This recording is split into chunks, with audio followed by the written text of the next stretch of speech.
12장은 여자와 용의 환상을 통해서 장차 교회 공동체에 닥칠 시련과 핍박의 궁극적인 원인이 무엇인가를 깨닫게 하십니다. 또 교회와 사단의 치열한 영적 전투 현장을 아주 상세하게 이렇게 묘사하고 있죠. 교회와 성도들이 분별력을 갖고 소망 가운데 사탄과의 싸움에 미혹되지 않고 승리케 하시기 위함이죠. 주님이 오실 때가 임박할수록 세상의 교회를 향한 핍박은 점점 더 강해질 것입니다. 지금 시대가 이미 말씀대로 이루어지고 있음을 우리가 다 피부로 느끼는 시대 아니겠어요? 이런 때에 영적인 눈이 뜨인 성도들은 교회 공동체를 세상과 다른 시각으로 바라봅니다. 조롱하는 세상에 변성하지 않고 소망 가운데 영광의 그날, 승리의 그날을 바라보면서 깨어 기도하는 것입니다. 저는 저와 여러분이 그래서 축복된 하나님의 사람인 것을 믿습니다. 1절 말씀 보세요. 하늘에 큰 이적이 보이니 해를 옷 입은 한 여자가 있는데 그 발 아래에는 달이 있고 그 머리에는 12별의 관을 썼더라. 여기 말씀에 나오는 여자는 하나님의 백성, 구약과 신약의 교회 성도들을 상징하는 거예요. 해를 옷 입고 달을 발 아래에 두고 머리에는 12별의 관을 썼다. 세상이 어떻게 평가하든 하나님은 교회를 이처럼 영광스러운 존재로 바라보시는 것입니다. 여러분, 교회를 아끼고 사랑하십시오. 현재의 형편을 바라보지 마시고 영광스러운, 여기 말씀에 나와 있는 것처럼 영광스러운 나중 모습을 바라보십시오. 세상에서 성공했기 때문에 부모가 자녀를 사랑하는 것이에요? 아니에요. 10달 품어서 해산의 고통을 견뎌서 낳은 자식이기 때문에 세상이 부족하다 평가하여도 사랑하는 것이죠. 마찬가지로 건물이 화려해서 아니면 모자람이 없어서 교회와 성도들을 아끼고 사랑하시고 영광스러운 존재로 여기시는 것이 아니라 하나님께서 친히 해산의 고통으로 낳으셨기 때문에 사랑하고 존귀하게 여기시는 것입니다. 그러므로 건강한 성도, 영적으로 깨어있는 교회는 돌아봄이 있을지언정 세상이 그렇게 하는 것처럼 교회를 함부로 손가락질하거나 정죄하지 않습니다. 2절 말씀, 이 여자가 아이를 베어 해산하게 되며 아파서 애를 쓰며 부르짖더라. 여기 말씀에 나오는 아이는 그리스도 복음을 말씀하죠. 해산하게 되매 그랬는데 구원의 과정을 말씀하는 것입니다. 하나님께서 왜 이 땅에 교회를 세우셨을까요? 그리스도를 통해서 구원 백성을 낳게 하시기 위해서입니다. 그런데 그 과정이 저절로 되는 것이 아니에요. 여인이 산고를 겪듯이 견디기 어려운 일이 있고 애를 써야 되는 일이 있는 것이죠. 부르짖더라 이렇게 말씀했는데 너무 고통스러워서 신음하며 곧 통곡하는 그런 장면을 말씀한 것입니다. 교회가 겪는 아픔, 성도들이 돌파하기 어려운 난관들이 분명하게 있습니다. 개인적으로 또 공동체적으로 또 시대적으로. 그럴 때 우리가 기억해야 할 것은 주님이 다 듣고 계신다는 거예요. 하나님이 다 지켜보고 계신다는 것입니다. 애굽에서 비참하게 노예 생활하던 이스라엘 백성들에게 하셨던 것처럼 하나님께서 친히 함께 하시면서 견디게 하시고 이기게 하시고 마침내 영광의 면류관을 안겨주신다는 것입니다. 저는 저와 여러분들이 그래서 하루하루 소망으로 사시길 바랍니다. 소망이 우리를 부끄럽지 않게 한다 그런 말씀이 있잖아요. 또 로마서 8장 24절에는 우리가 소망으로 구원을 얻었다 이렇게 말씀한 내용도 나와요. 우리가 잘 아는 말씀 중에 고린도전서 13장 13절 믿음, 소망, 사랑 이 세 가지는 항상 있을진데 그 중에 제일은 사랑이다. 여러분 잘 아시는 말씀이죠. 그런데 우리는 간혹 이 말씀을 묵상할 때 제일은 그 중에 제일은 사랑이라 하는 말씀에만 주목할 때가 있어요. 그래서 상대적으로 또 믿음은 믿음 없이는 구원받을 수 없다. 우리 강조하고 또 강조하는 말씀들을 수도 없이 들었기 때문에 그래도 나름대로 믿음에 대해서는 아주 너무나도 신앙생활에 중요하다는 생각하지만요, 상대적으로 소망에 대해서는 우리가 간과할 때가 참 많거든요. 그런데 그 말씀 가운데서 우리가 먼저 더 주목해야 될 말씀은 항상 있을진데, 믿음, 소망, 사랑은 항상 있어야 된다는 거예요. 구원의 완성을 이루기까지 항상 필요한 것이, 꼭 있어야 되는 것이, 사랑만 있어야 되는 거 아니고 믿음만 있어야 되는 거 아니고 소망도 반드시 있어야 된다는 거. 그래서 소망은 사랑보다 덜 중요한 게 아니에요. 믿음이 소망이고 소망이 바로 사랑입니다. 믿음 있는 사람에게 소망이 없을 수 없고요, 소망 있는 사람이 사랑하지 않을 수 없는 거예요. 그래서 바울이 소망으로 구원을 얻었다 이렇게 말씀한 것입니다. 저는 저와 여러분이 그런 구원의 주인공들 되시기를 주님의 이름으로 소망하고 축복합니다. 자꾸 소망을 가십시오, 마음속에. 3절 4절 또 보세요. 하늘에 또 다른 이적이 보이니 보라, 한 큰 붉은 용이 있어 머리가 7이요 뿔이 10이라. 그 여러 머리에 7 왕관이 있는데 그 꼬리가 하늘의 별 3분의 1을 끌어다가 땅에 던지더라. 용이 해산하려는 여자 앞에서 그가 해산하면 그 아이를 삼키고자 하더니. 말씀 보면 크고 붉은 용이 등장을 하죠. 사단 마귀를 이야기하는 것입니다. 이 용은 하늘의 별 3분의 1을 땅에 던져버릴 정도로 큰 힘과 권세를 가졌습니다. 여러분, 교회와 성도들 신음케 하는 실체는 사단 마귀예요. 사람들로 하여금 교회를 조롱하고 핍박하게 만드는 것도 사단의 전략입니다. 우리는 그걸 잘 깨달아야지 되는 거예요. 우리 믿음의 성도들이 무분별하게 불신자들 따라서 교회를 비판하거나 조롱해서는 안 되는 중요한 이유지요. 간혹 그리스도인들이나 교회 지도자들 중에서 교회와 그리스도인들을 이렇게 막 비판하면서 요즘 어디 가서 기독교인이라고 이야기하는 것이 참 부끄럽고 수치스럽습니다. 그런 말을 너무 쉽게 함부로 이야기하는 사람들이 있습니다. 오늘 말씀에 비추어 보면요, 그만큼 교만한 것이고 그만큼 영적 분별력이 떨어지는 것이고 스스로 떳떳하지 못하다는 증거입니다. 우리가 대적하는 악한 영은 우리의 힘이나 의지로 어떻게 할 수 있는 대상은 절대 아니에요. 우리 힘으로는 넘을 수 없는 절대 악, 절대 권력입니다.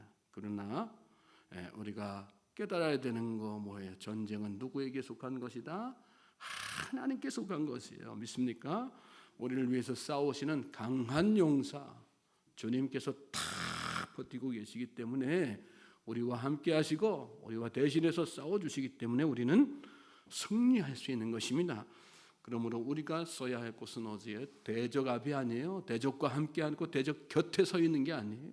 거기에 변승하는 게 아니라 누구의 곁에 서 있어야 되는 거예요? 주님 곁에는 다 서 있어야 돼요. 오늘 이 하루도 주님 곁에 서 있는 저와 여러분 되시기를 주님의 이름으로 소망하고 축복합니다. 5절 6절 보세요. 여자가 아들을 낳으니 이는 장차 철장으로 만국을 다스릴 남자라. 그 아이를 하나님 앞과 그 보좌 앞으로 올려가더라. 그 여자가 광야로 도망하며 거기서 1260일 동안 그를 양육하기 위하여 하나님께서 예비하신 곳이 있더라.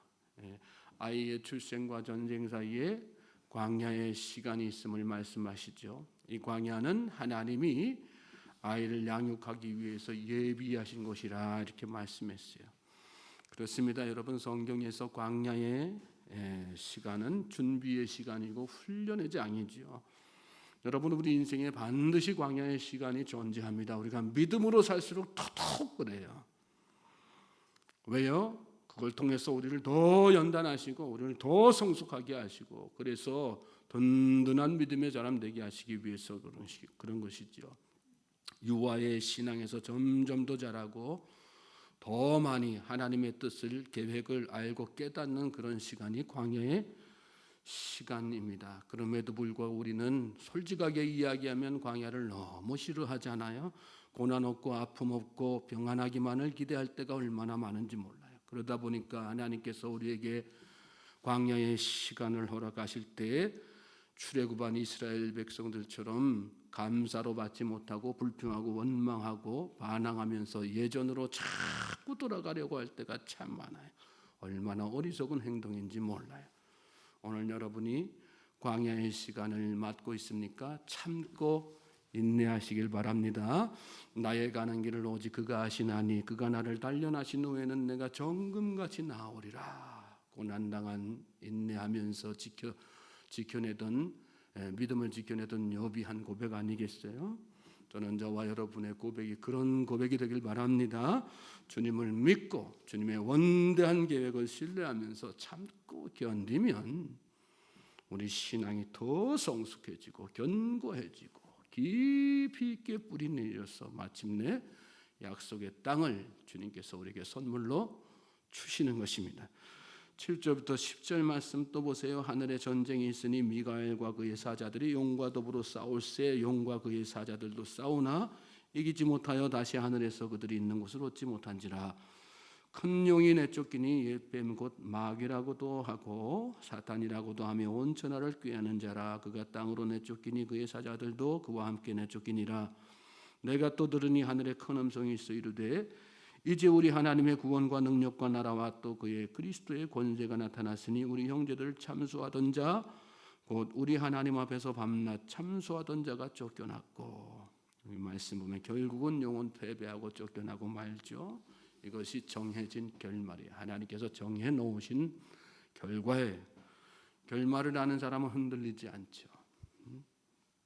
우리가 축구나 야구 같은 그런 경기를 관람해도 그렇지 않습니까? 결과를 알지 못하면 그냥 질까 봐 혹시나 오늘 게임에서 패배하지만 우리 국가대표가 월드컵에서 떨어지진 않을까 막 전전긍긍하면서 손에 식은땀이 막 맺힌 상태로 경기를 관람하잖아요. 그런데 나중에 며칠 뒤에 결과의 승패를 다 알고 난 뒤에 녹화 방송 볼 때는 그렇게 해요? 그렇지 않잖아요. 그냥 게임 자체를 잘 즐기잖아요. 신앙생활도 마찬가지예요. 결말을 아는 사람은 지금 나의 상황이 어떤 상황이 되었든 결코 흔들리지 않는 것입니다. 용의 싸움과 패배는 특별한 의미가 있습니다. 더 이상 우리를 참수하고 미혹하는 자가 존재하지 않는다는 것입니다. 우리의 죄책감을 통해서 우리를 절망으로 몰아넣으려고 하는 사단의 세력이 완전히 사라진다는 그런 의미예요. 이것이 우리에게 허락하신 궁극적인 승리예요. 믿습니까? 우리는 그리스도 예수 안에서 결코 정죄함이 없는 대가신 주의 백성이라는 것을 확신하면서 그래서 더욱더 하나님께서 이 보여주신 말씀 통해서 보여주시는 그 결말을 기쁨으로 즐거움으로 바라보면서 마음속에 소망하면서 이 하루도 인내하고 승리하는 우리 모든 주의 백성들 되시길 바랍니다. 11절부터 17절 말씀 우리 같이 한번 읽어볼까요? 시작. 또 우리 형제들이 어린 양의 피와 자기들이 증언하는 말씀으로써 그를 이겼으니 그들은 죽기까지 자기들의 생명을 아끼지 아니하였도다. 그러므로 하늘과 그 가운데 거하는 자들은 즐거워하라. 그러나 땅과 바다는 화 있을진저 이는 마귀가 자기의 때가 얼마 남지 않은 줄을 알므로 크게 분내어 너에게 내려갔음이라 하더라. 용이 자기가 땅으로 내쫓긴 것을 보고 남자를 낳은 여자를 박해하는지라. 그 여자가 큰 독수리의 두 날개를 받아 광야 자기 곳으로 날아가 거기서 그 뱀의 낯을 피하여 한 떼와 두 떼와 반 떼를 양육받으며 여자의 뒤에서 뱀이 그 입으로 물을 강같이 토하여 여자를 물에 떠내려가게 하려 하되 땅이 여자를 도와 그 입을 벌려 용의 입에서 토한 강물을 삼키니 용이 여자에게 분노하여 돌아가서 그 여자의 남은 자손 곧 하나님의 계명을 지키며 예수의 증거를 가진 자들과 더불어 싸우려고 바다 모래 위에 서 있더라. 패배한 용은 더 이상 그리스도께 도전하지 않고 여자를 박해하죠. 자신의 목표를 분명하게 한 거예요. 말씀 끝에 보면 예수의 증거를 가진 자들과 더불어 싸우려고 섰다 이렇게 말씀했어요. 용이 이끄는 악한 세력은 결국은 다 패배했어요. 그들은 더 이상 하나님의 권세에 도전할 수가 없지요. 그들이 할 수 있는 유일한 일은 그들보다 약한 땅 위에 있는 자들을 악착같이 괴롭히는 것입니다. 그러나 하나님은 어떤 위기나 환난에서도 당신의 백성을 도우신다는 거 우리가 잘 깨닫고, 내가 어떤 환난 가운데서도 어떤 상황 가운데서도 앞으로도 영원토록 하나님은 나를 지켜주신다는 확신을 가지시기 바랍니다. 11절에 특별히 우리 형제들이 어린 양의 피와 자기들이 증언하는 말씀으로서 그를 이겼으니 또 그들은 죽기까지 자기들의 생명을 아끼지 아니하였도다. 목숨 걸고 말씀 가지고 선거 보는 거예요. 믿습니까?